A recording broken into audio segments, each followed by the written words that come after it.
우리가 저번 시간에 19장을 마쳤습니다. 그렇죠? 계시록 19장은 말하자면 재림하시는 백마를 타고 오시는 예수 그리스도의 모습이었고, 그 예수 그리스도께서 말하자면 아마겟돈 전쟁을 승리하시고 사단을 결박하는 그런 장면을 보았습니다.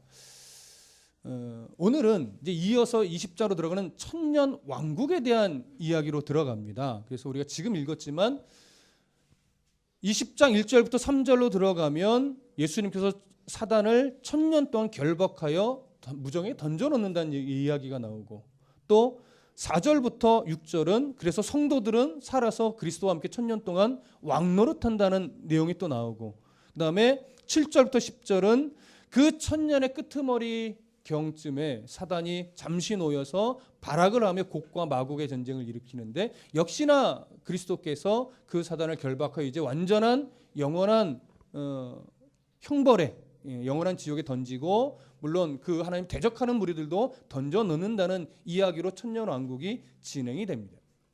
중요한 것은 뭐냐면 이 천년왕국에 대한 내용을 어떤 시각으로 바라보느냐에 따라서 종말을 이해하는 여러 신학적인 견해가 달라지는 겁니다. 그래서 우리가 계시록을 처음 강의하기 시작하는 이제 재작년이죠. 강의할 때 계시록 6장을 들어가면서, 그게 아마 25번째 강의였을 겁니다. 6장을 들어가면서 인나팔 대접의 환상이 시작되기 전에 우리가 전체를 어떻게 종말론적인 천년왕국을 기준으로 해서 어떤 시각으로 바라봐야만 조금 더 건강하고 올바른 종말의 시각을 가질 수 있느냐를 이야기하면서 그때 천년왕국의 4가지 견해에 대해서 나누은 적이 있었습니다. 지금은 그 6장부터 쭉 7년 대환란이라고 보통 표현하는 인나팔 대접의 이야기들을 다 끝내고 19장까지 와서 예수님의 재림에 대한 이야기를 보았고, 20장으로 들어오는 이 시점에서 다시 천년왕국에 대한 이해를 바르게 정리하지 않으면 또 헛갈려질 수 있어요. 그래서 오늘은 이 천년왕국에 대한 견해를 조금 더 정리를 하면서 본문으로 들어가게 될 겁니다. 그래서 천년왕국에 대한 이 20장을 여러 주에 걸쳐서 하게 될 테니까 차근차근히 우리가 좀 종말론적인 바르고 건강한 시각을 스스로 정리를 해내시면 좋을 것 같습니다. 자, 우리가 하나 이제 정리를 머릿속에서 생각하셔야 될 것이 뭐냐면, 먼저 멀리 가지 맙시다. 19장에서 백마 타고 오시는 예수님의 무슨 모습을 나누었다고요? 재림하시는 예수님의 모습을 나누었어요. 그리고 그 재림하시는 예수님은 결국 우리들을 어린 양의 혼인잔치로 초대했고, 그래서 그 잔치는 또 하나 하나님의 큰 잔치가 있었는데, 그것은 또 어떤 시각이었어요? 예수님 재림 때의 심판에 대한 시각이었어요. 그래서 하나님을 대적하는 무리들, 사단이 하나님이 대적하는 무리들을 계속 끌어모아서 전쟁을 일으키려 하다가 어떻게 됐어요? 짐승들이 다 붙잡혔죠. 그래서 그것이 바로 16장에 기록된 아마겟돈 전쟁의 똑같은 내용이라고 말씀드렸습니다. 근데 아마겟돈 전쟁은 결국은 일으킬 뻔했지 일어나지 않았다라고 말씀을 드렸어요. 그것이 몇 절이었죠? 19장 19절 함께 읽어봅니다. 시작. 또 내가 보매 그 짐승과 땅의 임금들과 그들의 군대들이 모여 그 말탄 자와 그의 군대와 더불어 전쟁을 일으키다가, 그렇죠? 일으키지 않았어요. 일으키지 못했지 않은 것이 아니라 일으키려고 준비하고 막 싸우려고 하는데 20절에 짐승이 잡히고 그 앞에서 표적을 행하던 거짓 선지자도 함께 잡혀버렸습니다. 그래서 유황불 못에 던져졌죠. 그리고 21절 나머지는 말탄 자의 입으로부터 나오는 검의 죽음에 모든 새가 그들의 살로 배불리더라. 사단이 졌어요. 모든 대적자들, 하나님을 거절한 자들이 유황불 못에 던져졌어요. 그러고 나서 20절에 다시 들어와서 1000년 동안 결박을 하고 우리가 예수님과 함께 왕노릇하는 천년왕국의 이야기로 들어가는데, 여기서 우리가 이제 어떤 기준으로 보게 되냐면, 이것을 시간의 순서로 이해할 거냐 아니면 상징적 의미로 이해할 거냐에 따라서 큰 시각이 바뀌어지는 겁니다. 시간의 순서로 이어지는 견해라고 하면 바로 이것이 전천년설이 되는 거예요. 그러니까 19장에서 예수님이 재림을 하시고 그러고 나서 그 순서적으로 다음에 천년왕국이 뭐예요? 시작된다라고 생각하는 거죠. 그래서 천년왕국 전재림설이라고도 말하는 거예요. 전천년설. 예수님이 재림하신 후에 천년왕국이 온다.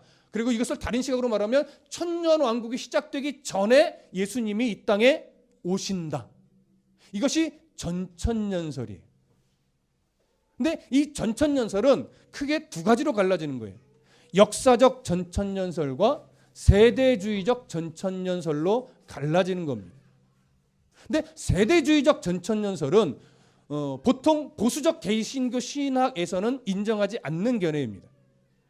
대부분 휴거를 이야기하고 종말을 좀 두렵게 만들고 이런 류의 책들은 다 어떤 종말론적 견해에 의해서 나온 내용들이냐면 세대주의적 종말론의 견해를 가지고 나온 책들이에요. 그래서 이들의 책을 보면 종말이 어떻게 된다고요? 두려워진다고요. 대환란이 오기 전에 우리가 믿음을 잘 지켜서 휴거되지 않으면 대환란 동안 7년 대환란 동안 우리가 무지하게 고통받을 텐데 이거 어떻게 하지? 이런 식의 시각을 자꾸 갖게 돼요. 그럼 우리가 1년이 넘게 요한계시록을 한 절 한 절 살펴봤지만 계시록은 성도들에게 있어서 두려움을 주는 성경이었어요? 아니었죠. 계시록은 성도들에게 두려움을 주기 위한 내용이 하나도 없어요. 오히려 사단의 세력들 그리고 하나님을 거절하며 대적하는 자들은 오히려 그런 세상에 돌아가는 재앙과 고난과 어려움을 통해서 빨리 하나님께 돌아와야 되는데 그들은 끝내 뭐 한다고요? 거절한다고요. 그게 계시록에 나와 있는 거예요. 그러나 믿음의 백성들은 그것이 재앙으로 오는 것이 아니라 무슨 도구? 연단의 도구요, 성화의 도구일 뿐이기 때문에 계시록은 성도들아 이렇게 말세는 무섭단다 이것을 말하는 것이 아니었어요. 너 지금 믿음으로 신앙을 잘 견디고 있는 거예요. 그 믿음을 가지고 하나님 나라의 소망을 가지고 산다면 오늘 이 땅에서의 삶이 아무리 너희들을 힘들게 하고 어렵게 만들지라도 그것은 전혀 문제가 되지 않는다. 그러니까 오늘 성도로서 그냥 건강하게 산다면 그것이 종말을 살아가는 가장 좋은 걸음이다. 그것을 계시록은 끊임없이 이야기해 왔었습니다. 그래서 세대주의적인 시각의 이 종말론은 성도들에 대한 종말의 시각을 자꾸 두렵게 만드는 좀 왜곡된 종말론이에요. 그 부분이 왜 왜곡되고 잘못됐는가 그 부분은 오늘은 세대주의적 전천년설에 대해서는 이야기하지 않을 겁니다. 그것은 나중에 여러분이 홈페이지 들어가셔서 25번째 강의를 들어보시면 거기에 있을 거고요. 오늘 우리가 조금 더 살펴보면서 역사적 전천년설을 조금 더 살펴볼 겁니다. 그래서 역사적 전천년설은 저는 지지하는 견해는 아니나 우리 보수적 개혁신학 안에서는 아직도 인정되고 있는 종말론적 견해입니다. 그래서 함부로 틀렸다라고 말할 수는 없습니다. 왜냐하면 우리가 이제 20장을 차근차근 살펴보면 드러날 텐데 이 19장과 20장을 문자적인 이해를 가지고 보면 어느 쪽에 더 가깝냐면 역사적 전천년설에 더 가까워요. 문자적인 이해로 보면. 그러면 순서대로 가게 된단 말이에요. 말 그대로 예수님이 재림하셨어요. 19장에. 그리고 20장으로 들어오면서 1000년 동안 결박당했어요. 그러고 나서 예수님이 믿음의 백성들과 함께 1000년 동안 왕노릇해요. 그리고 7절에 가면서 1000년의 끄트머리에 사단이 풀려난다라고 기록되어 있단 말이에요. 그래서 문자적인 이해만 가지고 보면 역사적 전천년설이 오히려 더 가깝습니다. 근데 우리가 6장 이후의 내용을 쭉 살펴보면서 인의 7가지 인, 나팔, 대접 이 내용을 살펴볼 때 이것이 순서적인 내용보다는 겹치고 중복되고 반복되는 내용이 꽤 많았어요. 그래서 이것을 순서로 이해하기보다는 상징적으로 이해해야 되는 당위성이나 그 내용에 대해서 우리가 끊임없이 살펴보았는데 그런 차원으로 본다면 지금 이 부분도 충분히 상징적으로 이해해야 많은 부분이 풀려집니다. 그래서 우리는 그 내용을 무천년설이라는 종말론적 시각으로 이해해 왔어요. 그래서 무천년설은 어떤 개념이냐면 예수님이 천년왕국 전에 재림하시는 것이 아니라 천년왕국 후에 재림하신다라고 보는 견해예요. 그래서 주보에도 제가 그 두 가지 역사적 전천년설에 대한 간단한 도표와 또 무천년설에 대한 도표를 실어드렸는데 자, 예수님이 천년왕국 후에 재림하신다라고 하는 견해와 예수님이 천년왕국 전에 재림하신다는 크게 두 가지 견해로 갈라지는 거예요. 근데 역사적 전천년설은 예수님이 천년왕국 전에 재림하시는 거지만 무천년설과 후천년설은 천년왕국 후에 재림하시는 거예요. 근데 그중에 후천년설은 지금 대부분의 보수적 신학에서는 인정하지가 않는 그런 견해입니다. 대표적인 이유는 이거예요. 천년왕국이라는 것은 물론 문자적인 천년으로 봅니다. 그래서 천년왕국의 기간이 언젠가 이 땅에서 도래할 텐데 그때가 되면 이 땅이 완전히 복음으로 인해 살기 좋아진다라고 하는 거예요. 천년왕국은 예수님과 함께 뭐 하는 거예요? 왕노릇하는 거예요. 그러니까 우리가 왕노릇하면서 복음이 충만해지니까 세상이 완전히 살기 좋아지는 그 절정의 때 예수님이 재림하신다라고 하는 거예요. 이것이 언제 막 확 종말론적인 견해가 언제 막 인정이 됐었냐면 산업혁명이 일어나면서 세상에 너무나 살기 편해지는 역사적 시대가 있었어요. 그래서 야, 이때가 천년왕국인가 보다 그랬었는데 그 순간 어떤 전쟁이 일어나요? 세계전쟁이 일어나요. 그래서 그 모든 편리함들이 다 와르르 무너집니다. 그러다 보니까 어떻게? 이게 천년왕국이 아니구나. 그러면서 계속 깨져가는 거예요. 1차 세계대전, 2차 세계대전, 곳곳에 일어나는 난리, 재앙들. 그래서 아무리 역사의 흔적들을 봐도 평화의 시대가 도래하지 않는 거예요. 그러다 보니까 후천년설은 아니구나. 이거를 이제 알게 되는 거죠. 그래서 후천년설은 지금 대부분의 어떤 신학에서는 인정되지 않습니다. 그러다 보니까 이제 요즘의 신학은 어떤 종말론의 시각으로 가냐면 무천년설. 무천년설은 천년왕국이 없다라고 하는 것이 아니라 이미 실현되었다라고 보는 거예요. 이미 실현되었다. 그래서 이거죠. 예수님의 초림부터 재림까지가 이미 천년왕국 기간이다. 그래서 우리는 지금 영으로 예수님과 함께 천년왕국에서 제사장으로서 통치를 하고 있는 것이다. 그래서 지금 우리는 어떻게 해요? 예수님이 재림하실 그때를 기다리는 거예요.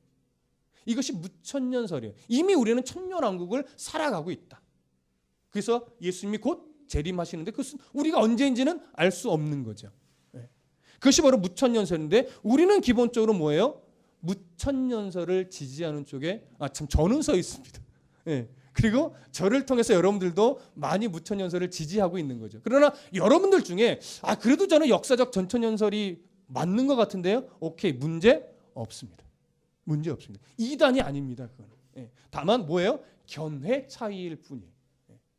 그래서 우리는 지금 무슨 작업을 하는 거냐면 어떤 것이 조금 더 건강한 견해냐, 어떤 것이 성경을 왜곡시키지 않고 조금 더 성경 전체의 문맥에서 조화를 이루는 건강한 견해냐를 먼저 찾아내셔야 됩니다.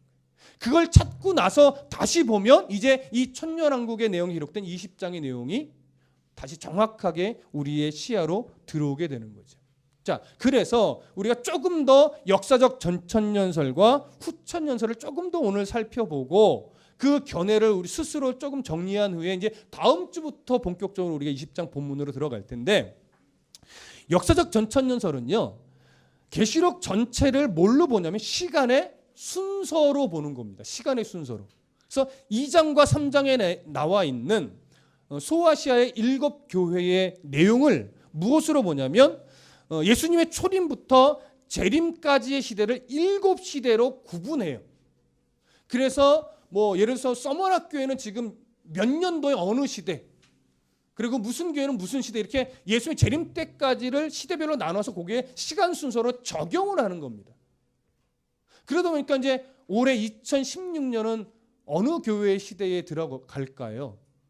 사실 우리는 알 수 없어요. 왜? 저희가 그걸 지지하지 않기 때문에. 근데 요즘 예수님의 재림하실 날이 얼마 남지 않았습니다. 막 이런 견해를 본다면 아마 한 라오디게아 교회 시대쯤 되지 않을까. 이런 식으로 적용을 시키게 되는 거예요. 그리고 나서 어떻게 해요? 그 예수님이 오실 끝자락의 7년.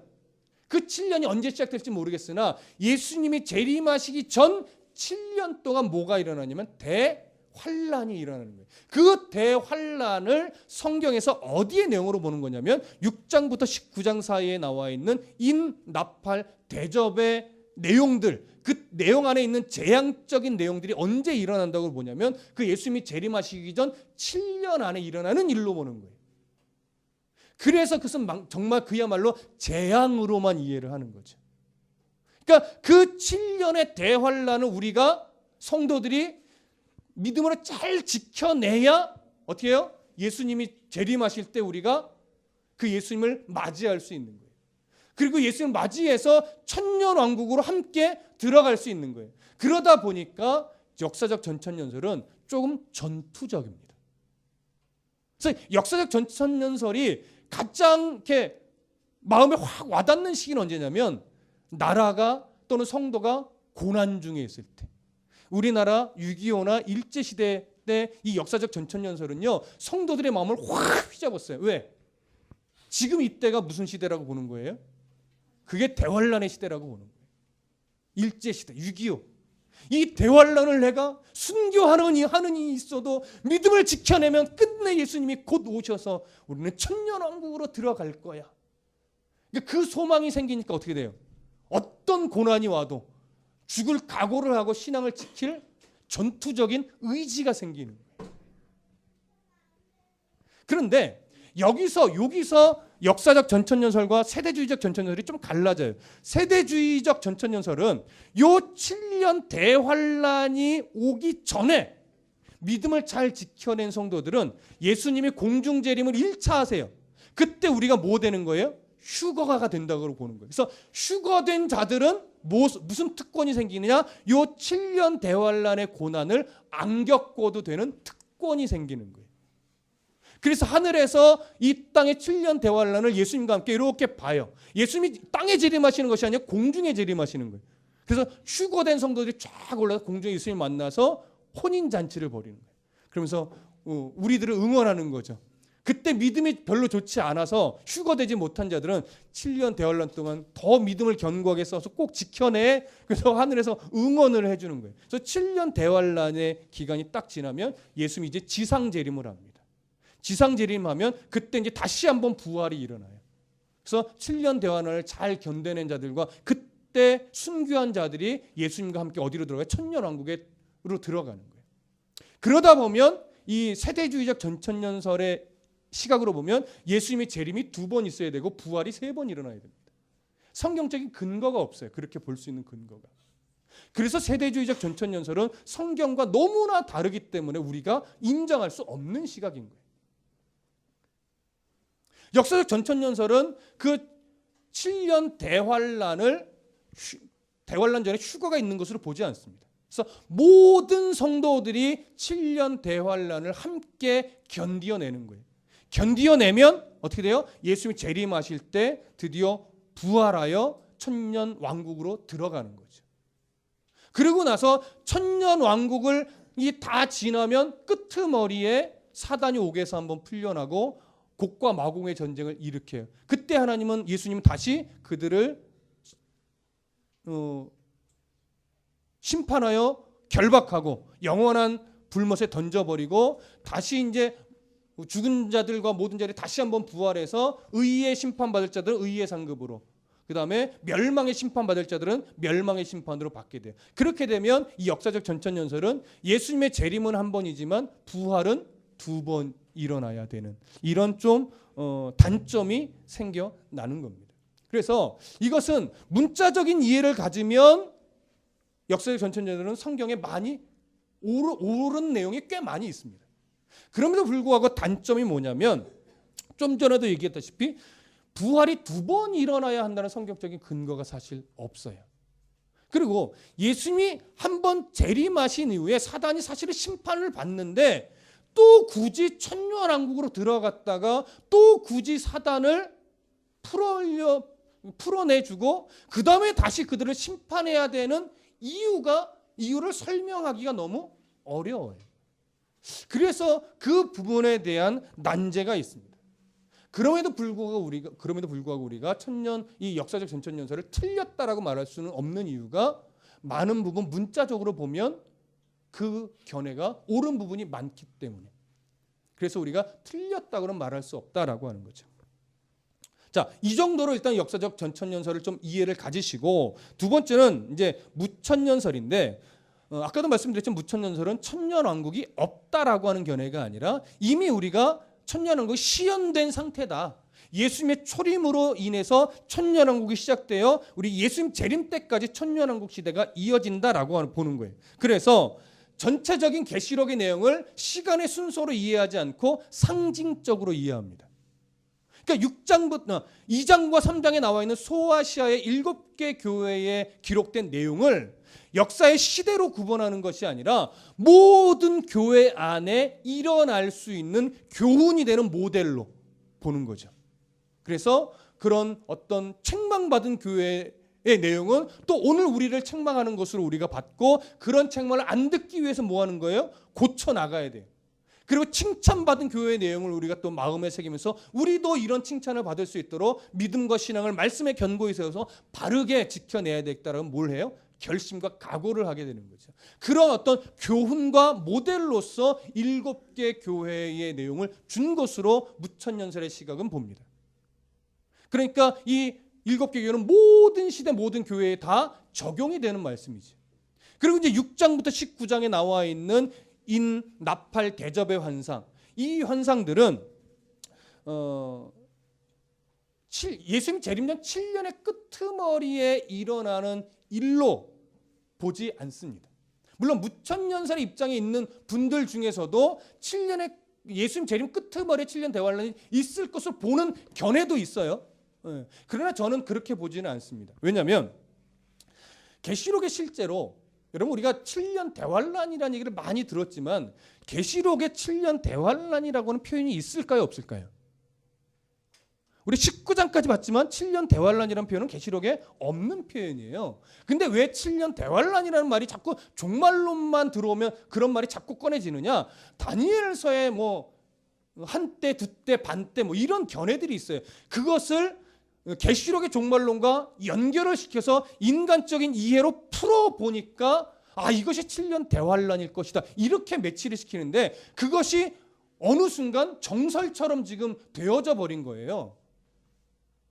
그러니까 세상 끝으로 정말 7년 사이에 대환란이 일어났을 것으로 말을 하지만 우리가 나팔 대접을 오랫동안 살펴봤지만 그것이 7년 동안 일어날 내용이 아니었어요. 그렇죠?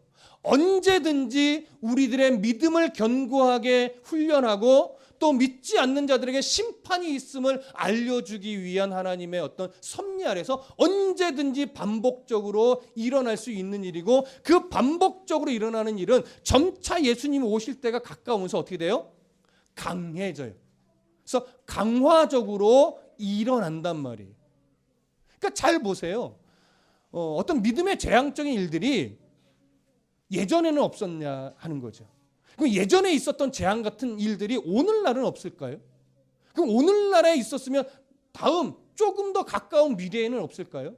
수없이 일어난단 말이에요. 그 일어나는 과정 속에서 믿음의 백성들의 신앙을 놓치는 것이 아니라 오히려 환난이 너에게 유익이다, 고난이 내게 유익이라는 바울의 말씀처럼 우리는 환난과 고난과 어려움을 통해서 더 누구를 바라보게 되냐면 하나님을 바라보게 되고 예수님을 붙잡게 됩니다. 하나님이 결코 한 영혼도 환난으로 버리는 영혼이 없어요. 이 소자 중 하나라도 잃어버리는 것은 내 아버지의 뜻이 아니다라고 예수님이 말씀하셨다고요. 하나님은 실수로라도 한 영혼도 놓치시는 하나님이 아니에요. 그래서 성경의 모든 고난과 환난과 역경은 믿음의 백성을 훈련하는 도구였지 믿음의 백성을 벌주는 역할을 하는 고난은 하나도 없었습니다. 마찬가지로 인나팔 대접의 내용에 기록된 모든 재앙처럼 보이는 묘사들은 우리들을 훈련하는 내용이었고, 믿지 않고 거절하는 자들에게 정말로 이 땅에 심판이 있음을 그들에게 보여주고 알려주고 깨닫게 해주는, 왜? 아직도 돌아와야 될 자들이 그 안에 있기 때문에. 그래서 그것을 전해주는 내용이었단 말이에요. 그래서 이것을 7년간에 일어나는 일로 보지 않고 예수님의 초림부터 재림 사이에 언제나 일어날 수 있는 일로 보는 것이 더 옳았습니다. 그렇기 때문에 7년 대환란이라는 것은 따로 7년간 있는 그런 내용으로 우리가 보는 것이 아니라 그런 내용을 굳이 7년 대환란이라는 표현을 쓰지 않아도 상관없다. 그리고 그런 재앙이 그렇게 불려지는 재앙의 내용들은 예수님의 초림과부터 재림의 내용 그 기간 동안에 언제든지 일어날 수 있는 일이다. 이렇게 보는 거예요. 이것이 바로 무천년설에서 말하는 내용입니다. 그렇다면 이제 한 가지만 더 정리를 할게요. 20장을 한번 보세요. 20장. 20장에 보시면 2절에 용을 잡으니 곧 옅뱀이요 마귀요 사탄이라 잡아서 1000년 동안 결박한다라는 내용이 나와 있고, 그 다음에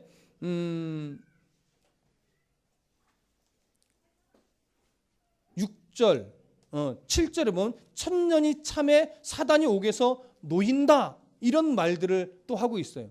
이렇게 마치 뉘앙스 자체가 천년왕국의 시작과 천년왕국의 끝을 알리는 것 같은 이런 표현을 우리가 어떻게 이해해야 되느냐, 나중에 본문으로 들어가면 더 구체적으로 우리가 설명을 하겠지만, 사단이 1000년 동안 결박된다라고 하는 이 표현은 우리가 계시록 12장에서 뭘 봤었죠?